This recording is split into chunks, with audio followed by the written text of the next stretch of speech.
Salut à tous. Alors, aujourd'hui nous nous trouvons sur la commune de Chars. Là c'est bientôt Halloween, hein, comme vous pouvez le voir. Voilà. Donc nous sommes toujours en 2021. Voilà. Ensuite nous avons une agence postale. Alors je vais vous montrer. La Poste Agence Communale, c'est écrit là.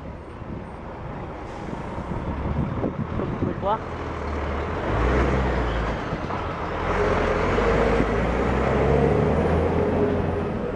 Après je vous laisse regarder.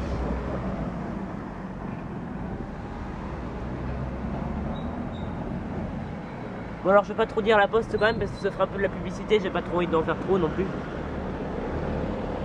Chars, 2 rue de Gisors, 95 750 Chars. Ah, il y a aussi autre chose qui est bien.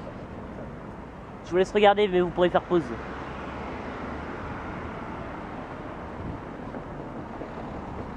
Après, vous avez également un truc qui est bien. Alors, vous avez la boîte à livres. Tenez. Alors après, le truc c'est que, vous savez, c'est pas très bien desservi ici. Alors le train qui vient de passer, que vous venez de voir, c'est un train qui allait à Paris-Saint-Lazare.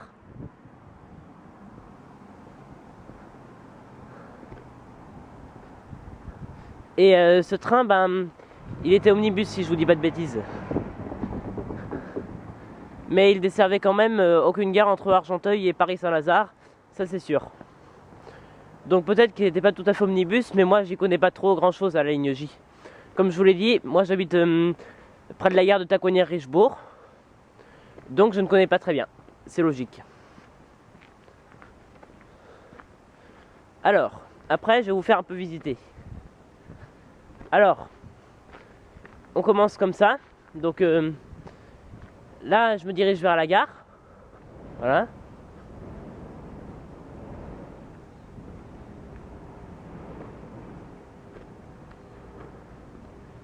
Alors, vous pensiez que c'était un fret, hein, un train de fret qui avait passé, mais le truc c'est que c'est pas du tout un train de fret qui passait.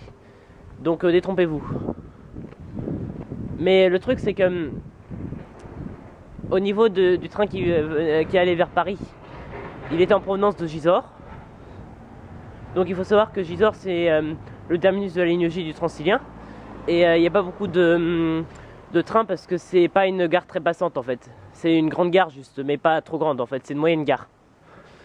Alors le truc c'est que il faut savoir que en fait il n'y a pas beaucoup de trains ici comme je vous disais. Mais ici vous êtes en zone rurale. Donc ça vous le savez. Hein. Mais surtout, le truc c'est que ce train qui allait à Paris-Saint-Lazare, que vous venez de voir aussi, c'était une Z50 000. C'est les nouveaux trains, vous savez, qui sont bleus. C'est Île-de-France Mobilité, c'est les trains bleu clair, vous savez. De toute façon, vous arriverez à voir, je pense, par vous-même. Car je pense que vous êtes assez intelligent pour pouvoir un peu être autonome là-dessus. Surtout si vous êtes passionné de train en plus. Je pense que vous y arriverez. Ah, vous en doutez que c'est des trains un peu... vous comprenez qu'ils sont récents. Alors, d'autres les appellent aussi les rames franciliennes, ou le francilien, qui doit signifier Île-de-France, un truc comme ça. Sauf qu'à une époque, le francilien était géré par Stif, et c'était même écrit dessus, ils en faisaient la publicité. Ils écrivaient même Transilien SNCF en grand, dessus, à chaque extrémité. Donc, nous approchons de la gare, là. Alors, il faut savoir que c'est une gare, mais elle n'est pas tout le temps ouverte, hein, il y a des aléas. Même en ce moment, j'ai plutôt l'impression qu'elle est complètement fermée. Pourtant, le bâtiment voyageur n'est pas définitivement fermé, ce n'est pas une halte, si vous voyez ce que je veux dire. C'est bien une gare. Mais le truc, c'est que ce que j'essaye de vous dire, c'est que, en fait, le bâtiment voyageur, là, il doit être fermé parce que il doit y avoir des interruptions des fois. Mais en plus, si vous me croyez pas sur parole, vous avez qu'à venir voir par vous-même. Parce que la différence d'un bâtiment voyageur d'une halte, c'est qu'il est définitivement fermé, donc les portes sont en général condamnées. Et à la différence, c'est les gares. 1, 2, 3. Vous pourrez constater que ce sont des comment dire, des gares, parce que là vous voyez bien que ça a l'air d'être exploité. Regardez en plus le rideau du bâtiment voyageur, il a l'air récent. Qu'est-ce que vous en pensez?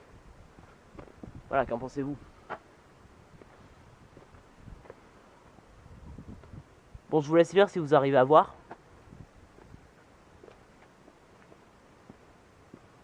Île-de-France Mobilité.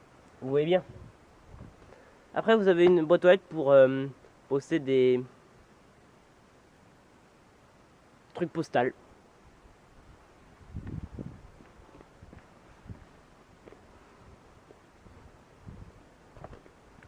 La gare, l'avènement du chemin de fer. Vous voyez bien. Char. Comme ça, vous pouvez voir comment ça s'écrit, char. Comme ça. En plus, vous avez le logo. Et voilà. Alors, je vous promets que la gare, il n'y a pas beaucoup de monde quand même, parce que... Ah, ça c'est une caméra. Alors, il n'y a pas beaucoup de monde dans la gare, parce que juste à côté, vous avez... si je vous dis pas de bêtises, aujourd'hui, ça doit être la deuxième gare la moins fréquentée d'Île-de-France. Je ne sais pas trop si vous connaissez Santeuil-le-Perche de nom. Si vous connaissez, c'est la gare juste après Char.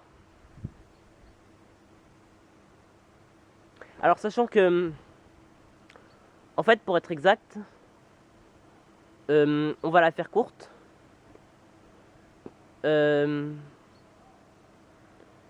Normalement, Paris-Saint-Lazare, ça devrait être de ce côté. Sauf qu'en fait, si je ne vous dis pas de bêtises, c'est d'ailleurs la vérité, Paris-Saint-Lazare, ça devrait être de ce côté, normalement. Donc, il y a un problème. Voilà. Mais de toute façon, vous savez que tous les trucs se ressemblent. Ça veut dire que Paris-Saint-Lazare, c'est bien de ce côté. Et Gisors, c'est de ce côté. En fait, pour être exact, le train de Gisors, il dépose sur le quai où je suis, là, c'est-à-dire ici. D'ailleurs, j'ai pris le train, parce qu'en fait, vous savez ce que je fais, c'est que moi, je prends le Transilien N de Taconnières-Richebourg jusqu'à Versailles-Chantier. À Versailles-Chantier, je prends le train jusqu'à Saint-Quentin-en-Yvelines, gare. Ensuite, je prends à Saint-Quentin-en-Yvelines le bus jusqu'à Cergy-Préfecture RER. Puis, à Cergy-Préfecture RER, je marche jusqu'à la gare de Pontoise. Et à la gare de Pontoise, pour finir, eh bien, on va la faire courte, je prends le train jusqu'ici. Donc, mais je vous dirai après, parce que là, il va y avoir une interruption. Donc en fait, désolé, j'allais dire, parce que là, c'est un peu coupé. Tout seul. Moi, j'ai rien fait. Voilà. Alors, je sais que ça n'a rien à voir, mais je vous montre juste. SNCF, vous arrivez à voir. Alors, en fait, on va la faire courte. Le truc, c'est que, comme vous pourrez le constater, en direction de Gisors, c'est de ce côté. Sauf que, après, il faut marcher vers la sortie de la gare de ce côté. Pour Paris-Saint-Lazare, en revanche, c'est par la passerelle. Puis, ensuite, vous attendez sur le quai d'en face. Et ensuite, on va la faire courte. Le truc, c'est que le train pour Paris-Saint-Lazare, normalement, il passe par là. Puisque le train pour Gisors, il va jusque là, tac, voilà. Après, il dépose à la gare, comme je vous l'ai dit. Vous sortez par là. Pour Paris-Saint-Lazare, vous montez par la passerelle, comme ça, et touc touc touc. Après, vous attendez votre train, et il part en direction de Paris-Saint-Lazare, tout droit, normalement. Ah oui, aussi, je voulais vous dire, il y a une jolie cathédrale. Enfin, façon de parler. Mais le truc, c'est que on va la faire courte. Ils ils ont aussi refait un peu la gare de char. Oui, bon, voilà. On va la faire courte surtout. Ce que je voulais vous dire, c'est que si vous voulez, ce qu'on peut faire, c'est que je peux visiter la cathédrale de Char. Je peux y aller avec vous si vous voulez. Mais le truc, c'est qu'on va déjà filmer un train au passage à niveau. Suivez-moi. Je vous laisse avec ce train, d'accord? Voilà. Et après, on essaiera de visiter la cathédrale et puis je suis sûr qu'elle sera fermée. Mais on ira juste à l'entrée de toute façon, parce que même si elle est ouverte, de toute façon, vous verrez les photos sur Google Maps, hein, vous vous rappelez bien. Allez, on se retrouve au passage à niveau pour le train. Et je vous en parlerai après d'ailleurs de tout ça. A tout à l'heure.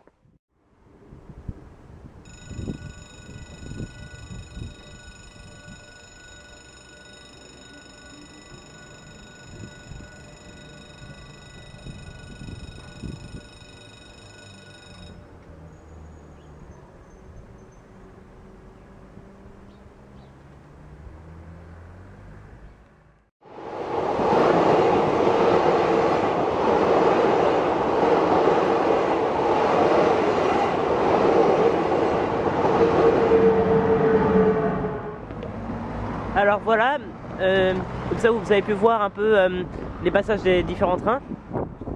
Et ensuite nous allons visiter l'église comme promis. Voilà, donc nous allons visiter un peu aussi la ville de Char comme ça. Alors c'est un village, il faut savoir. C'est pas très fréquenté. Alors d'ailleurs, vous savez, tout à l'heure vous avez dû voir sur le panneau c'était écrit mairie. Et bien en fait, je viens de le découvrir juste à l'instant quand j'ai filmé les trains au passage à niveau. Et bien en fait, la mairie, ce qui est rigolo, c'est que en fait, elle se trouve juste là en fait, voilà, qui est juste là. Et comme vous pouvez le voir, c'est écrit, là comme ça vous pourrez voir, je vous laisse regarder. École mairie, ou mairie école, comme vous préférez. D'ailleurs, si vous regardez bien, le truc c'est que vous pourrez également voir que l'agence postale communale, elle se trouve ici. Regardez. Vous avez vu? Là. Voilà, je zoome un peu. Et en plus, si ça vous intéresse, sortie agence postale. Les horaires de l'agence postale sont est fermé le mercredi. Donc nous sommes pas mercredi de toute façon. Donc ça tombe mal pour ce qui est fermeture. Bref. On se retrouve à l'église de Char, d'accord? Église Saint-Sulpice. Parc naturel régional du Vexin français. Et là, vous avez tous les trucs.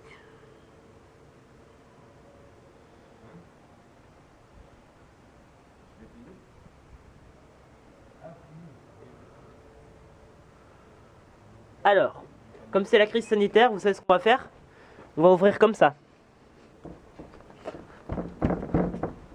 Ah, c'est fermé. Bon, bah dommage. Comme c'était le seul village que nous avons visité, de toute façon, on n'aura pas de deuxième essai. Ni de troisième, ni etc. Mais, vous pourrez aussi constater que ce qui est très joli, c'est ce symbole en bas de l'église.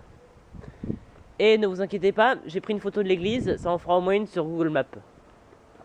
Même si c'est de l'extérieur seulement.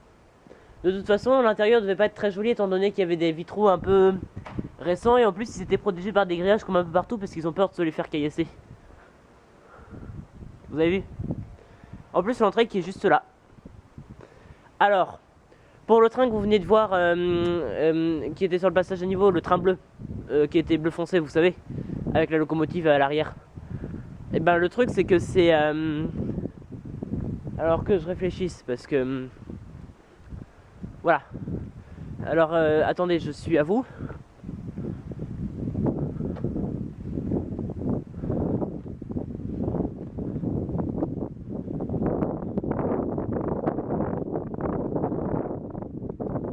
Alors c'était des VB2N, normalement sur la ligne J du Transilien, parce que nous sommes sur la ligne J du Transilien, et bien il y en a 6 voitures, donc ça devait être 6 voitures si je vous dis pas de bêtises. Des fois il peut y en avoir 7, mais la plupart du temps il y en a 6, donc c'est plus rare 7, mais là je pense que c'était 6 du coup.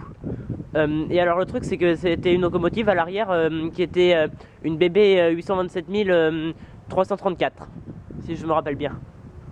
Voilà.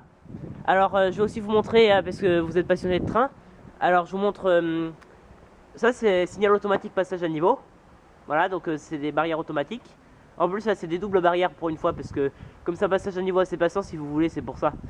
Après, vous avez ce signal-là, ça veut dire signal avancé de... Donc ça a été placé à 150 mètres du passage de niveau. Ensuite, je vais vous montrer les autres, parce que 313, c'est l'équivalent de 3 paires de 50 mètres, ou l'équivalent d'un trio de 50 mètres, si vous préférez. Après, vous avez aussi le joli village avec des lampadaires lanternes.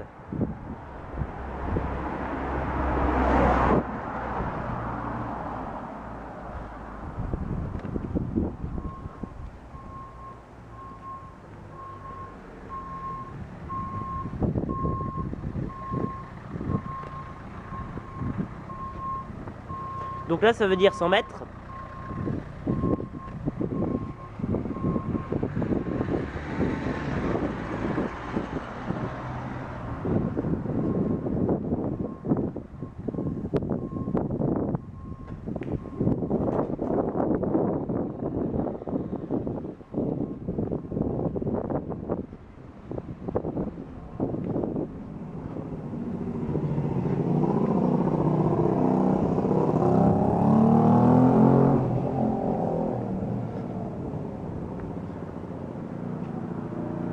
Et donc pour finir, vous avez 50 mètres. Et bien sûr, là je vais aussi vous montrer le signal d'opposition. Voilà, ça c'est le signal d'opposition. Alors, merci d'avoir regardé. Et à très vite pour une nouvelle vidéo. De toute façon, moi je continue ma vidéo. Parce qu'il faut encore que je vous montre quelque chose, mais... là, ça sera un peu des vidéos sans commentaires pour l'instant. Après, j'en ferai des vidéos commentées, mais je vous dirai quand.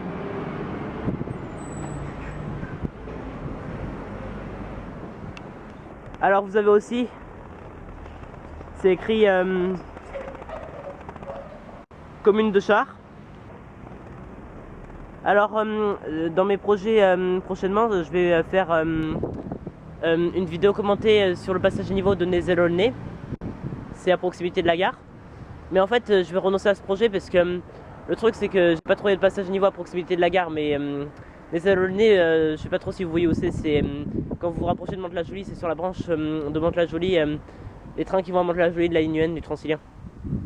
En fait, pour vous donner un repère, quand vous allez depuis Mantes-la-Jolie vers Paris-Montparnasse, vous avez la gare suivante après Mantes-la-Jolie en direction de Paris-Montparnasse, c'est Épône-Mézières.